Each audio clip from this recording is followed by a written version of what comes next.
ऐका ना मंडळी, आपल्या कोकणामध्ये सध्या थंडीचं वातावरण आहे. म्हणजे थंडी खूप सारी पडायला सुरुवात झालेली आहे आणि आपण कोकणकरी या थंडीमध्ये काही ना काहीतरी पौष्टिक खायला सुरुवात करतो. म्हणजे काहीतरी खीर म्हणा, काहीतरी लाडू म्हणा, असे करून खातो.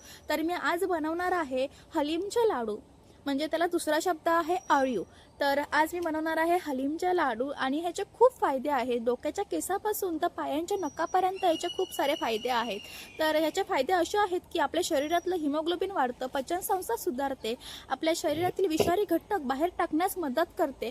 ज्यांना खूप सारे सांधेदुखीचे प्रॉब्लेम आहेत ते कमी करण्यासाठी उपयुक्त असं हलीमचे लाडू किंवा हलीमचे तुम्ही पेज करून खाऊ शकता. आणि ज्यांची पाळी अनियमित आहे त्यांच्यासाठी हलीमची पेज ही खूप फायदेशीर आहे.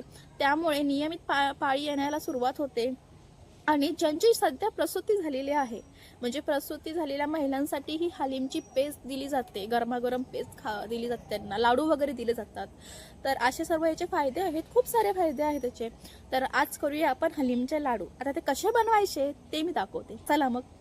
आता हे सगळं मी साहित्य घेतलेलं आहे. ह्याच्यामध्ये तूप आहे, गूळ आहे, ओलं खोबरं आहे आणि हे हलीम आहे ते मी सकाळी पाण्यामध्ये भिजत ठेवलेले होते. ते संध्याकाळपर्यंत हे असे भिजलेले आहेत.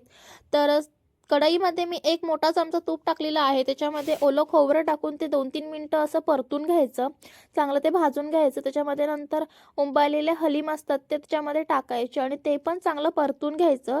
ते परतल्यानंतर थोड्या वेळाने त्याच्यामध्ये गूळ ॲड करायचा आणि गूळ तो वितरतो, त्याच्यामध्येच ते सगळं शिजलं जातं हलीम वगैरे. तर ते पूर्ण असं चांगलं हलवत राहायचं, म्हणजे परतत राहायचं, पूर्ण घट्ट होईपर्यंत चांगलं हलवायचं. आणि हे बघा आता हे सगळं घट्ट झालेलं आहे. आता थंड झाल्यावर आपण याचे लाडू करूया.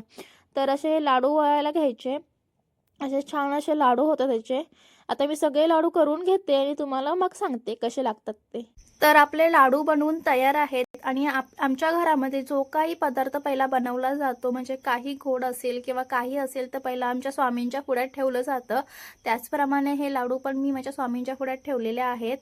तर मी स्वामींना दाखवते आणि तुम्हाला पण सांगते कसे झालेत ते. तर आपले हलीमचे लाडू बनवून तयार आहेत आणि ते असे काय दिसत आहेत. तर हे खूप पौष्टिक लाडू आहेत, तुम्ही पण बनवा आणि या थंडीमध्ये तुम्ही पण खा. तर आता तुम्हाला सांगते कसे झालेत ते.